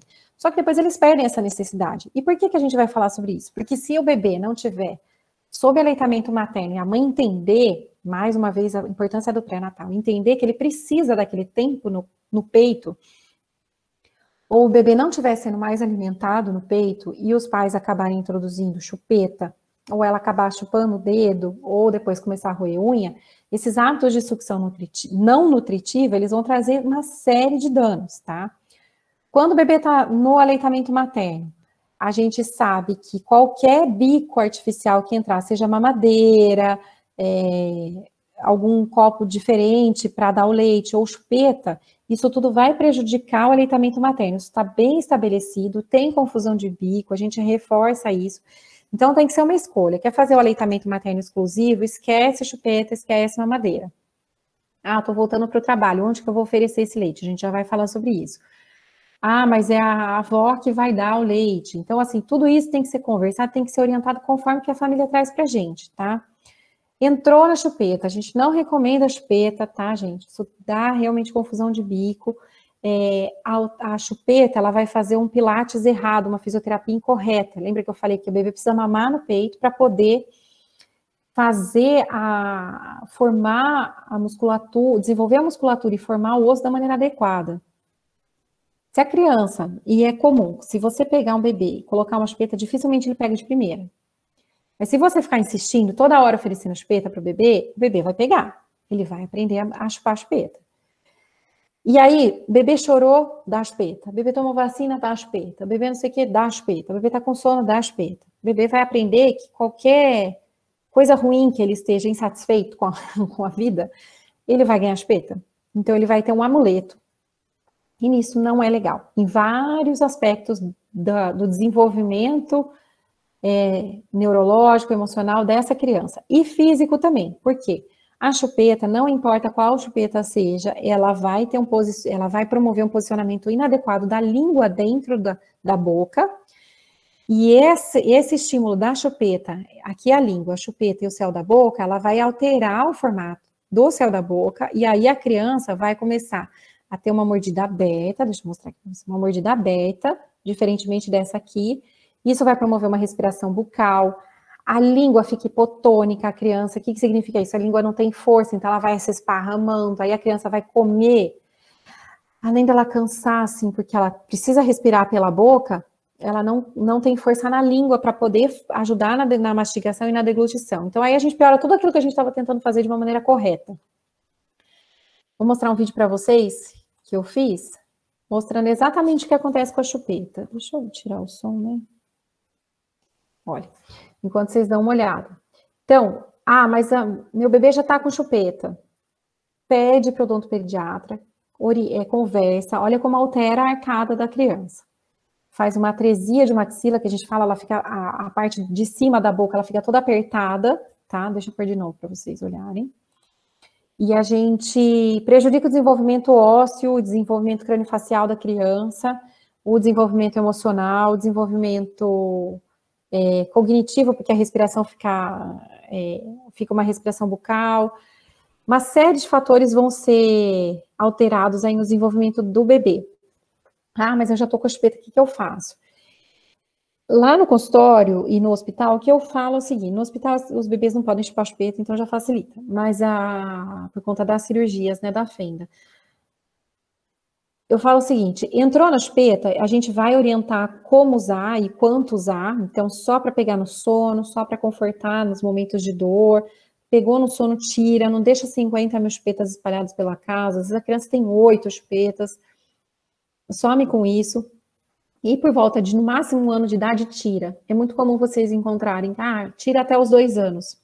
Quem aqui é pai, mãe ou avô, vó, sabe que de 1 a 2 anos, a criança desenvolve muito a personalidade dela, o que ela quer, o que ela não quer, se ela quer aquele vestido, se ela quer comer agora, se ela quer tomar banho, se ela não quer, ela desenvolve isso. Você tirar a chupeta nesse momento, que virou um amuleto da criança, é muito difícil, tá? É muito difícil. Então, assim, eu prefiro que não faça o uso da chupeta, mas fez. Então, vamos tirar até 1 ano, porque depois passou. Aí, ela não tem mais aquela necessidade de sucção que eu falei para vocês. Ela não precisa mais sugar. Então, tudo que ela estiver fazendo ali vai ser do mal, vai ser ruim para a criança, tá? Até os 2 anos, se você remove, tem uma grande chance dessa mordida voltar, tá? Porque a chupeta, ela deformou toda a parte óssea da criança. O dente, ele vai para onde o osso está direcionando. Se o osso está abrindo, o dente vai para frente também. Quando a gente tira, é bem comum isso ir voltando, tá? Então, também não entrem nessa onda de escutar assim, mas fulano chupou chupeta a vida inteira, ou, né, porque tem uns que vão até bastante. Ou então, chupou chupeta até os 7, 8 anos, nunca precisou usar aparelho. Esse nunca precisou usar aparelho é muito complicado da gente sair falando, porque a gente não sabe se realmente foi avaliado por um ortodontista, que é o especialista na área de ver se precisa, para ver se precisa usar o aparelho ou não. E tem realmente alguns padrões faciais que a gente não consegue deformar com uma chupeta, dependendo do uso também. Então, é muito difícil a gente entrar nessa história. Então, a gente está arriscando. Então, às vezes o pai e a mãe, mas o bebê está chorando. Não, mas olha que bonitinho com a chupeta, aquela coisa. A gente entra num terreno perigoso. Então, saibam onde vocês estão entrando, tá? Da mesma forma, a mamadeira, quando a criança pega uma afinidade, ela cria um vínculo, um apego à mamadeira, tá? Quando a gente percebe isso, a gente precisa remover. Aqui, uma mordida como ela tem que ser. E aqui, quando uma criança, por exemplo, fez uso sugou o dedo por muito tempo. Então, o osso não cresce desse lado. Tá vendo? Esse lado esquerdo todo da criança não desenvolve. Ela só mastiga de um lado, ela não vai conseguir mastigar do outro. Se ela só mastiga de um lado, ela usa o músculo desse lado. Se ela usa o músculo desse lado, o osso vai crescer desse lado. E desse lado que ela não usa? Não cresce. Então, a criança começa a crescer torta. Ela vai crescendo tortinho, o queixo vai ficando torto. Mordida aberta, a criança vai fazer o quê? Deglutição atípica, que a gente fala. Então, na hora de falar, de conversar, de engolir, ela projeta a língua. Isso só fono corrige, tá? Então, precisa do trabalho de outros profissionais para poder fazer a correção disso aqui. Não adianta só colocar aparelho e achar que resolve, porque não resolve. Com relação aos bebês, inclusive os RN, o que a gente tem até do Conselho Federal de Enfermagem, ó, bebezinho que não conseguiu mamar no peito, bebezinho que está lá, que não esteja com sondinha, mas que esteja lá numa UTI, por exemplo, como esse leite é ofertado para o bebê? Num copinho. Ah, precisa ser um copo caro, um copo todo rebuscado? Não. Então, antes de pensar na mamadeira, pensa. A gente tem até copinho americano, aquelas xícaras de café, a gente tem xicrinha comum para a gente oferecer o leite para o bebê. Ah, mas qual que é a diferença, né? Na mamadeira, o bebê vai sugar de uma maneira errada. É diferente da sucção no peito da mãe. Na mamadeirinha, nessas colheres dosadoras, mamadeira de colher, né? Nesses copinhos, o que o bebê vai fazer? Ele vai sorver o leite, igual o gatinho faz no potinho. Então, ele vai com a linguinha e ele vai engolindo o leite. Só que ele não vai fazer uma sucção errada que vá deformar o osso, entendeu? Então, antes de entrar na mamadeira, converse com o odontopediatra, tá bom? Para ver quais recursos podem ter. Tem esses copos 360, esses copos que não deixam o leite cair, o bebê consegue tomar. São alternativas muito boas. Um último aspecto que eu quero passar para vocês, que deixa eu ver, nem vi a hora aqui. Tá, joia. Sobre traumas, tá? Que até a Ruth me pediu para colocar. E a incidência, inclusive agora na pandemia, aumentou muito, porque as crianças estão ficando mais tempo em casa e eu falo que estão escalando a parede, né? Então, o que a gente tem aqui? Às vezes é um trauma que a criança vai só perder um pedaço do dente, só essa parte de esmalte. Às vezes ela vai perder um pedaço muito grande. Às vezes, o trauma vai ser tão grande que aqui é o dente que saiu e ele virou. Aqui é o final do dente. Aqui é o finalzinho do dente. Aqui, um dente voou longe e o outro arrebentou um pedaço, né? São cenas feias, tá? Esse outro, o dente cortou no meio, não teve como salvar, porque já estava, a fratura foi até dentro do osso, o que a gente colocou aqui, ó. Eu consegui tirar e mais ou menos colocar os pedaços. Aqui é o canal do dente, aqui é o nervinho. Tem nervo e tem vaso sanguíneo. Bebê perdeu o dente, ó, do outro nem tinha erupcionado ainda. E traumas em que a gente tem o dente que entra, dente que avulsiona, que ele sai, que rasga a gengiva. A pergunta é, em que horas eu vou para o hospital, que horas eu vou para o dentista, que horas eu só ligo, né? Então, a gente fica nessa dúvida. Então, assim, criança sofreu um trauma, uma queda. Primeira coisa, desmaiou, teve algum desmaio e voltou, bateu a cabeça, bateu o nariz. O que eu faço? Aconteceu alguma situação assim, a gente vai para o hospital para ser examinado, ou para o médico, né? Dependendo do horário, você consegue conversar com o médico pediatra.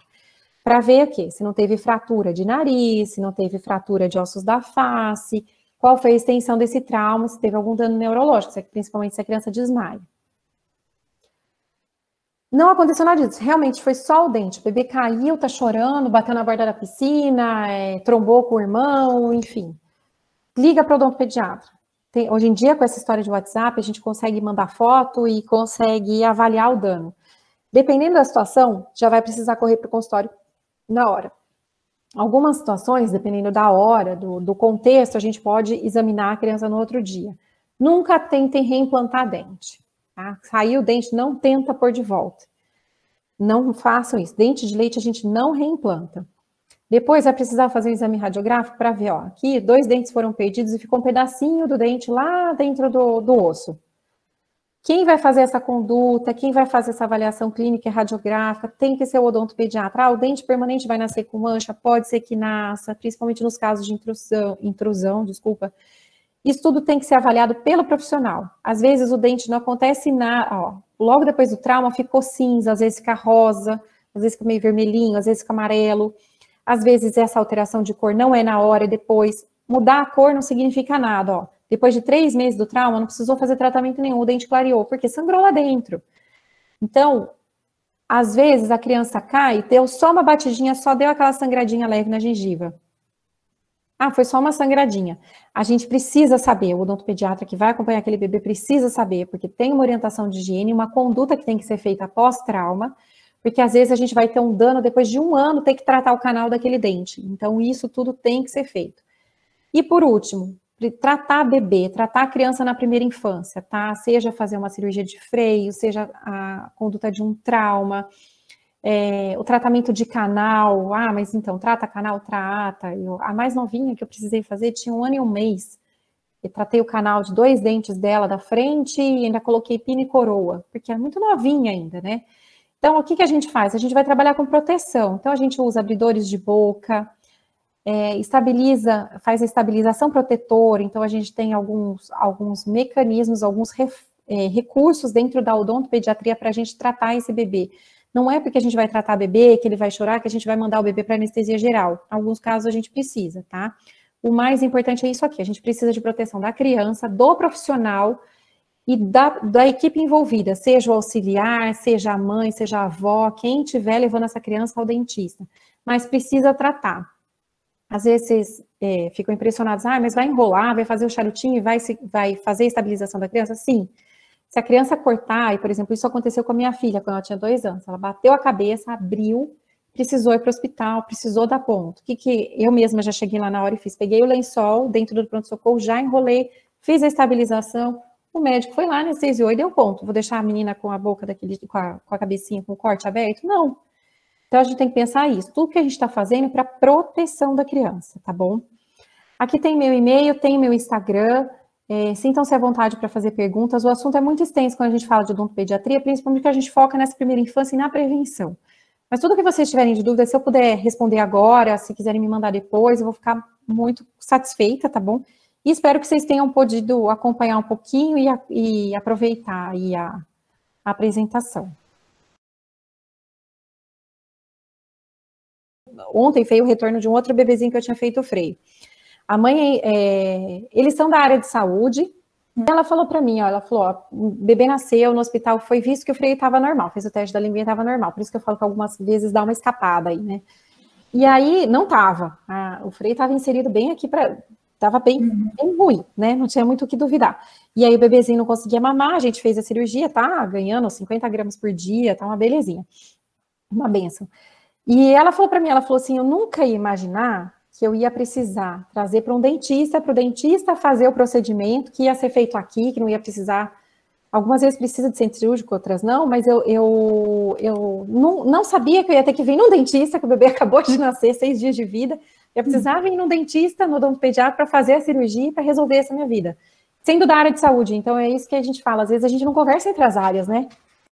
Karina, eu queria até te fazer uma pergunta, porque ela tem 1 ano e 9 meses, minha filha, ela adora, ela escova os dentes e tudo, né, eu e o pai dela, assim, a minha mãe foi muito rigorosa com relação a isso, minha sogra também, né, então a gente escova muitas vezes, e o meu esposo, eu brinco, ele toma café e passa fio dental, então a Isabela aprendeu com o papai, ela fala assim, ó, fio dental, eu tenho que dar um pedaço de fio dental para ela, só que eu queria saber de você, por causa do flúor, sabe, eu posso permitir que ela fique supervisionada por mim, ela tá ali com o fio brincando, sabe? Não, o fio dental não tem problema. Só tem que tomar cuidado, né? Principalmente se for fio solto, para ela não engolir o fio. Sim. Sua bebê tem 1 ano e 9 meses, gosta de escovar o dente. Pode ser que você leve ela no dentista e ela goste. A gente tenta fazer tudo muito lúdico. Agora, na pandemia, está realmente muito desafiador, porque eles não veem mais o nosso rosto.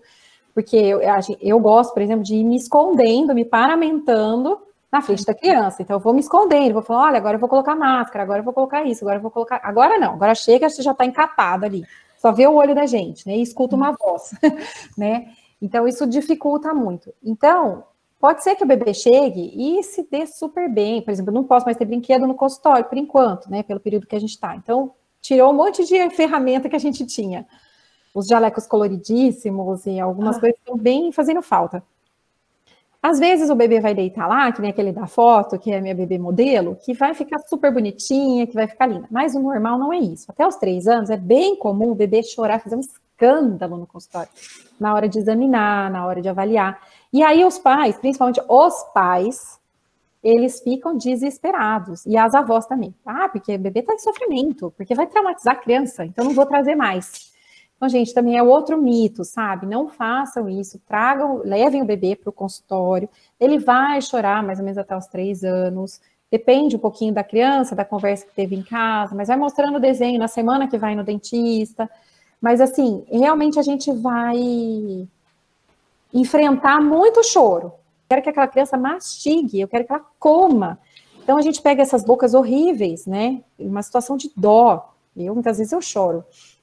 Mas a gente vê que depois a criança começa a comer. Ela chora para fazer o tratamento? Chora, lógico que chora, fica anestesiando. A gente não gosta de anestesia, né? Mas aos poucos, conforme a criança vai vendo que a gente está devolvendo uma função para ela, está conseguindo comer o que ela gosta, ou que ela não estava conseguindo comer, que ela está ganhando peso, está melhorando a imunidade, ela está com desenvolvimento melhor na escola, está prestando mais atenção na aula. Então, tudo isso vai tendo reflexo, uma coisa vai levando a outra, você ganha criança. Então, aquela que eu mostrei, por exemplo, de 5 aninhos, que eu precisei tirar todos os restos de dente que tinham lá, é o que eu brinco. No começo, ela me via, ela saía correndo, ela fugia de mim. Agora ela virou sua amiga, Karina? Não, ela vem, ela pula no meu colo. Ai, porque ela entendeu que eu devolvi, que eu dei saúde para ela, que eu estava cuidando dela. Mas no começo não foi fácil. Mas se a gente não tem a cooperação de vocês, os responsáveis, e explicando em casa, e não trazendo histórias assim, ai, porque fulano, nossa, como eu sofria no dentista quando era, sabe aquelas coisas? A maioria das pessoas já deve ter passado por essas fases que a Karina está falando e estão se sentindo péssimas porque não fizeram desse jeito, elas não tiveram essa informação, o que elas vão fazer com isso? E assim, eu tive o privilégio eu sou amiga da Karina desde das duas serem mães, né? Então eu tive o privilégio de ter o acompanhamento dela, da minha primeira filha, da minha segunda filha desde pequenininha, mas assim, não fujam do odontopediatra, mesmo que você tenha recebido informação mais tarde, porque naquela consulta, na primeira que você for, as coisas que você puder fazer ainda, sempre vai ter algum recurso, né? E na palestra, o que eu tenho falado aqui, o profissional consegue só falar dos ideais, então, não pode chupeta, não pode mamadeira, não pode um monte de coisas. Mas na consulta é que o pediatra, o odontopediatra, o nutricionista, quem quer que seja, consegue ser mais humano e acolhedor e resolver o seu caso com você, né? Então, tudo bem que você não conseguiu não dar a chupeta até aquele momento, então aquele profissional vai te ajudar a resolver a partir daí, né? Não precisa fugir dele, como se, agora eu já fiz tudo errado mesmo, vou esperar crescer. E não pelo menos com a Karina, não é sofrido, ela acolhe bem.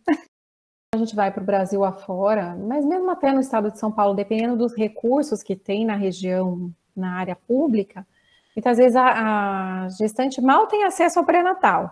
E às vezes não vai ter dentista no posto, não vai ter ninguém para atender, não vai ter ninguém para cuidar, ou a cadeira está quebrada, ou quebrou o motor, ou quebrou isso, quebrou aquilo, entendeu? Então a gente sabe como é a realidade. Então é o que a gente estava falando ontem, tem o mundo ideal e tem o mundo real, né? Então o ideal seria que todas tivessem um acompanhamento impecável, as crianças também. A gente vê, por exemplo, em outros países, como é feito o trabalho de prevenção odontológica, é lindo, mas aqui a gente não consegue, mas a gente vai caminhando.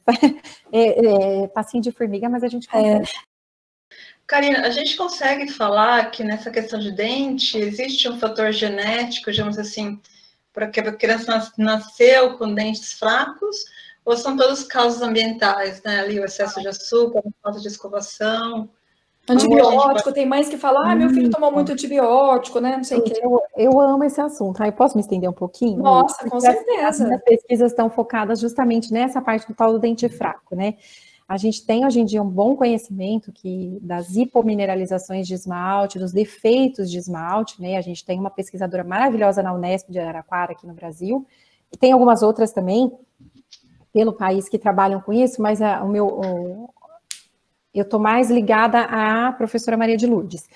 E a gente sabe hoje em dia que existem vários fatores envolvendo esse dente que o pessoal fala, tomou muito antibiótico quando era pequeno, teve muita lesão de cárie, enfim.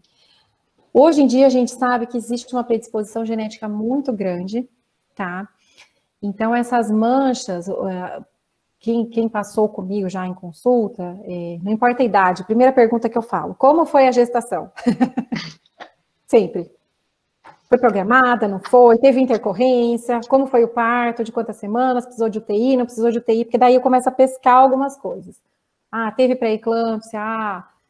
Teve algum problema? Teve diabetes gestacional? Qualquer coisa que comece a afetar a gestante no terceiro trimestre, no final da gestação, e nos primeiros 3, 4 aninhos de vida do bebê, que já está virando uma criança, nessa primeira infância, fatores diversos, infecção, pneumonia, bronquiolite, problemas respiratórios, infecções que a mãe teve, alteração de suprimento sanguíneo para o bebê durante esse final de gestação, hipóxia, isso tudo pode interferir no esmalte do dente de leite. E, ao mesmo tempo, tendo uma interferência no esmalte do dente de leite, o esmalte do dente permanente já está ali em formação, porque eles são concomitantes, então tem umas épocas de formação. Você consegue, você pode ter o comprometimento de dente permanente também. Então, o que acontece? Não importa a idade que chegou para mim, eu chego para a mãe e falo assim, ela fala para mim, olha, eu tive tal coisa. A gente vai associar isso a um fator genético que muitas vezes a gente nem vai conseguir descobrir, mas a gente pega uma série de influências ambientais, fatores genéticos e epigenéticos, e a gente consegue mais ou menos entender por que aquela criança tem aquele defeito no esmalte, tá? Então, por exemplo, os meus pacientinhos no hospital que têm essas síndromes raras, eles têm uma alteração de desenvolvimento. A própria presença da fenda. A fenda vai ocorrer justamente na época que começa a formação dos dentes. Todos esses pacientes, eu brinco que são 99,9% deles, têm esses defeitos no esmalte do dente. Quem vai responder essa pergunta efetivamente é a Aline, que está fazendo doutorado lá comigo, então a gente ainda não tem o número certo, por enquanto é 99,9%. Tanto que eu falo para eles logo do começo, tem mancha, deixa que eu cuido, tá? Deixa que eu trato, porque o esmalte do dente ele não se regenera. Só que sabendo que eu tive uma gestação com complicação, uma criança que teve muito problema, precisou de internação, precisou de cirurgia, eu já vou atentar aquela mãe assim, provavelmente a criança vai ter aquele dente fraco, entendeu? Muito provavelmente. Então é melhor a gente já ir pecando pelo excesso. E o que é isso? Começou a nascer dente, eu preciso ver esse dente. O dente tem que ter uma cor. Se ele tiver mais de uma cor, alguma coisa está errada. Tem que trazer para a gente ver. O dente é para ter uma cor só, é para ser branco. O dente de leite é para ser branco. Por isso que ele chama dente de leite. Apareceu, mas aí no dente de leite não teve nenhuma alteração. Mas eu sei que aquela mãe ou aquela criança na primeira infância teve alterações, teve dificuldade de amamentação, teve dificuldade de alimentação, teve algum outro comprometimento. Criança com obesidade, ou que tem diabetes, alguma outra coisa. Eu consigo também falar, então vamos ver na hora que começar a trocar o dente, vai começar a nascer dente permanente com 6 anos, vamos olhar esse dente. Porque se o dente já nasce esfarelando, já nasce quebrando, eu não posso deixar aquela criança com dor. Ela não vai conseguir comer, então daí eu já tenho que intervir, mas tem sim, influência genética, e isso é um campo, olha, se você deixar, eu fico umas 5 horas falando sobre isso. Ela falou que para a criança dela, ela usa a pasta de adulto normal, mas passa uma pequena quantidade que só carimba a escova. Você tem alguma coisa para dizer, Karina, sobre isso? Dependendo por exemplo, quando eu pego essas crianças que têm, a gente está falando de população global, né? Aqui a gente não está falando de um público muito específico só de consultório, por exemplo. Então, por exemplo, eu tenho a vivência do particular e do público, né? Lá no hospital. No público, dificilmente, às vezes eles não têm recurso para comprar escova de dente. Então, como é que eu vou ficar exigindo que compre uma pasta infantil? Então, é a pasta que tem para a família. Muitas vezes a escova é coletiva, que não é... Nossa, isso para mim dói até, né? Então, tanto que a gente doa muita escova, a gente sempre dá para eles em consulta. Mas, às vezes, eles não vão ter outro recurso. Ou eu sei que aquela criança já tem aquelas alterações essas manchas, essas hipomineralizações. Então, muitas vezes eu já faço orientação da pasta do adulto, só que tem que ser muito específico, vai ser a mesma quantidade, e reforçando sempre essa ideia, medicamento, não pode ficar ao alcance da criança, só com 5 anos de idade que ela vai pegar no tubo, até lá não é para ficar pegando tubo de pasta, para não ter acesso, tem que ficar longe dela. Nossa, Karina, isso que você falou foi demais. Sabe que eu nunca parei para pensar nisso, né? Porque às vezes a criança pega aquele tubo, daqui a pouco ela aprende a abrir, daqui a pouco ela come aquele negócio, né? E de fato é medicamento. E as que não comem, quando vão para a escolinha ou para a creche, elas estão na fila ali na hora da escovação. Daí um amiguinho vem e come. Aí elas aprendem a comer, por isso que a gente tem que mandar daí sem flúor. Ela fez uma questão aqui sobre ranger de dentes em crianças quando está acordada. Aí ela quer saber se configura como bruxismo, se pode significar algum tipo de problema. Bruxismo a gente tem 2 tipos, né? A gente tem o bruxismo da vigília, que é quando a criança está acordada, e o bruxismo noturno. E o bruxismo ele pode ser tanto o apertamento quanto o ranger. Às vezes não faz o barulho, quando faz o barulho é muito forte, às vezes não faz e a criança só está apertando. O bruxismo, a gente tem que acompanhar isso no consultório, tem que levar para uma avaliação, tá? Então, leva no dentista, tem que ver o quanto está tendo de desgaste, qual que é a idade da criança. O noturno, geralmente, a gente pede na odontopediatria, primeiro para passar com o alergologista e com o otorrino, para a gente eliminar fatores, qualquer tipo de alergia e qualquer problema de obstrução respiratória. Se nada foi identificado, refluxo também muitas vezes resulta em bruxismo, e ele acaba vindo como mecanismo compensatório para a criança à noite dar uma acordada, tá? E engolir a saliva.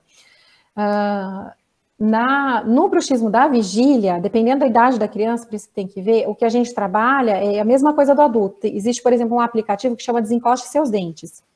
Então, é ficar falando.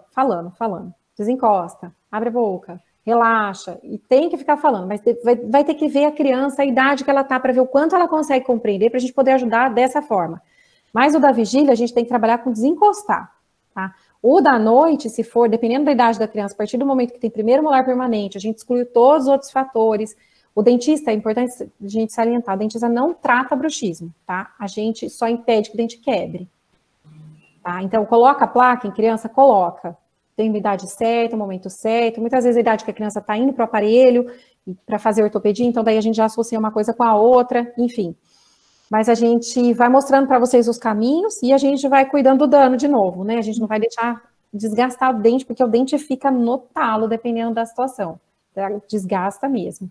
Mas o do dia a gente vai trabalhando com isso aí, mas precisa avaliar direito, ver se tem algum outro fator associado para essa criança estar fazendo ou apertamento ou ranger. Em caso de trauma com perda do dente, como devemos agir? Devemos pegar o dente para levá-lo ao dentista? Quais cuidados com a coroa e a raiz?